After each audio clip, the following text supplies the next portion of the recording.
Assalamualaikum warahmatullahi wabarakatuh. Baik, teman-teman, seperti saya bilang tadi ya, karena ini sesi terakhir untuk bulan ini, saya akan melakukan highlight. Karena biar teman-teman tidak tanya, Pak, 1 bulan ini terus kesimpulannya apa pendidikan ideal untuk anak-anak itu. Saya ambil beberapa quote saja, ini dari banyak filosof yang menggambarkan ini sebenarnya filsafat pendidikan anak, usulan dari dunia filsafat. Termasuk tokoh-tokoh yang kita bahas kemarin. Yang pertama saya awali dari yang paling tua ya, Socrates. Kata beliau, pendidikan itu menyalakan pelita, bukan mengisi bejana. Kalau istilahnya Sunan Kalijaga, urip iku urup. Hidup itu menyala. Jadi kita ini tinggal dinyalakan. Dilatih berpikir, dilatih bernalar, maka akan menyala dia. Akan menemukan kebenarannya sendiri. Jadi yang lebih penting tugasnya pendidik itu menyalakan murid-muridnya. Kalau dia sudah menyala, maka dia akan belajar sendiri, melihat kiri kanannya, nambah wawasan sendiri. Bukan mengisi bejana. Kalau mengisi bejana itu ya kayak piring, kayak mangkok kamu isi sesuatu. Iya kalau cocok, kalau tidak cocok dengan muridmu. Biarlah dia mencari kebenarannya sendiri. Toh sekarang dia sudah menyala. Ini pesannya Socrates. Yang kedua pesannya Plato. Kata dia, jangan menyuruh anak belajar dengan paksaan dan kekerasan, tetapi arahkan mereka untuk belajar dengan sesuatu yang menarik pikiran mereka, sehingga engkau dapat mengetahui secara akurat dan memahami lebih baik kejeniusan setiap anak.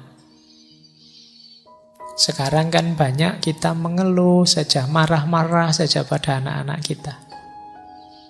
Karena mungkin hidup mereka banyak tertarik oleh hal-hal yang kita tidak tertarik atau yang menurut kita negatif.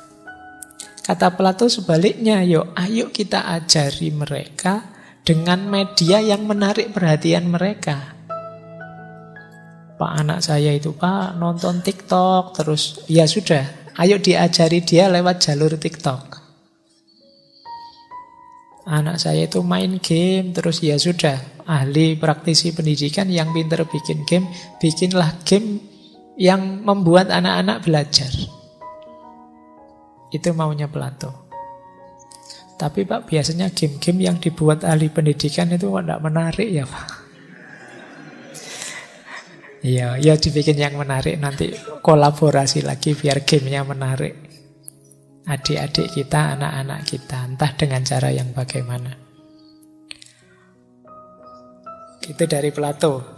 Tambah satu lagi muridnya, Aristoteles, ini guru murid ya. Akhir bulan ini pesan tentang filosofi pendidikan anak. Kata Aristoteles, pendidikan yang hanya mendidik otak tanpa mendidik hati tidak pantas disebut pendidikan. Pendidikan itu ya akal budi, ya hati nurani. Harus lengkap dua-duanya karena manusia juga paket lengkap.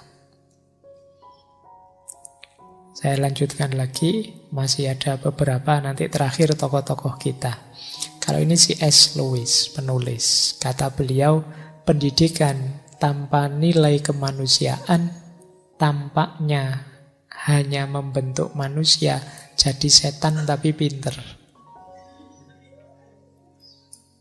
Jadi ia mendidik ilmu pengetahuan, tapi jangan lupakan nilai-nilai kemanusiaan. Karena kalau tidak, yang lahir adalah setan-setan yang pinter.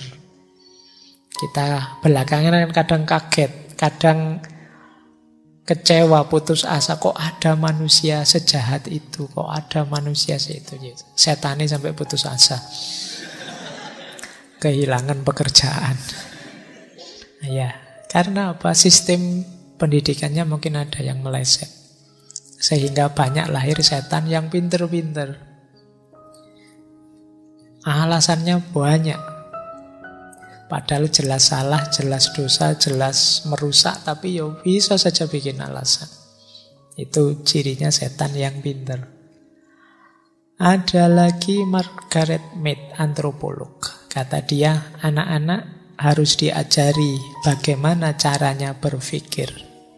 Bukan apa yang harus difikirkan. Cara mikir yang benar saja. Kalau sekedar apa yang harus dipikirkan, mereka bisa sendiri. Mereka bisa nyari sendiri. Tapi kalau mereka tidak bisa berpikir, ya nanti seperti hari ini banyak yang tertipu oleh hoax, banyak yang ikut arus saja, banyak karena tidak bisa kritis, tidak bisa berpikir. Fokus pada ajari mereka cara berpikir. Kalau apa yang harus difikirkan banyak, sekarang mahasiswa banyak yang overthinking. Itu kan yang dipikir banyak, dia buntu, tidak bisa mikirnya. Jadi ruwet, jadi overthinking. Ada Jim Henson, kata dia, anak-anak tidak mengingat apa yang Anda coba ajarkan ke mereka. Mereka mengingat siapa diri Anda. Boleh dicek. Kalian ingat gurumu, tapi kan tidak ingat apa yang beliau ajarkan. Wah, guru saya dulu kalau ngajar lucu loh. Wah, kalau Pak ini kejam loh. Jadi yang diingat gurunya, bukan pelajarannya. Berarti apa? Jadilah teladan yang baik. Akan lebih diingat oleh mereka. Karena pelajaran dari buku, dari ceramah cenderung dilupakan. Ngaji filsafat sekian ratus sesi, itu mungkin yang kalian ingat, Pak Faiz kalau datang muter ke sana, duduknya begitu, itu yang tergambar di sini terekam. Materinya apa? Lupa. Jadi maka untuk murid-murid, adik-adik, beri teladan yang baik. Nah, kalau ini inti dari tokoh-tokoh kita kemarin ya. Minggu pertama kita belajar dari Maria Montessori. Kata beliau, tujuan pendidikan anak usia dini harusnya mengaktifkan keinginan alami anak itu sendiri untuk belajar. Menghidupkan rasa ingin tahu dan semangat belajar. Itu kuncinya pendidikan anak. Kalau kata Tagore beda lagi. Kata Tagore, pendidikan yang tertinggi tidak sekedar memberi informasi, tapi membuat hidup yang selaras dengan alam semesta, dengan semua keberadaan. Itu intinya kemarin Rabindranath Tagore. Makanya beliau menginisiasi sekolah alam.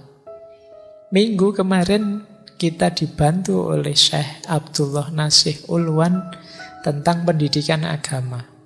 Kata beliau, kebiasaan religius dan kesadaran akan Allah yang mendasari pikiran dan perilaku anak akan menjadi benteng baginya dan menjauhkannya dari sifat jelek, tindakan negatif, dan kebiasaan yang merusak.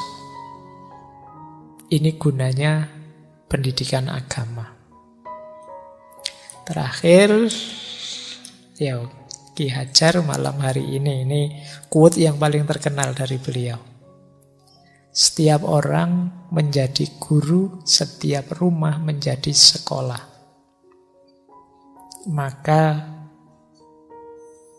semoga anak-anak kita, adik-adik kita ketemu orang-orang yang memberikan pelajaran positif dan baik untuk mereka, baik langsung maupun tidak langsung. Karena mereka belajar dari orang-orang di sekelilingnya, baik di rumah maupun di luar rumah. Sadar atau tidak, kalau istilahnya Montessori kemarin, absorbent mind, pikiran yang menyerap. Maka perilaku dan kelakuan adik-adik kita, anak-anak kita, bisa kita lacak dari lingkungan dan rumahnya. Karena setiap orang adalah guru dan setiap rumah adalah sekolah.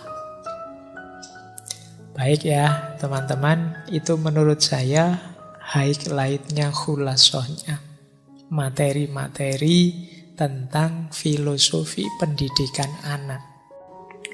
Oke, untuk malam hari ini saya cukupkan sekian dulu.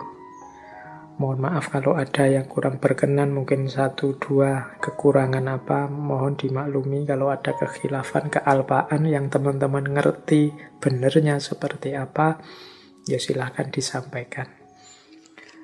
Kurang lebihnya mohon maaf. Wallahul muwaffiq, wallahu a'lam bissawab. Wassalamualaikum warahmatullahi wabarakatuh.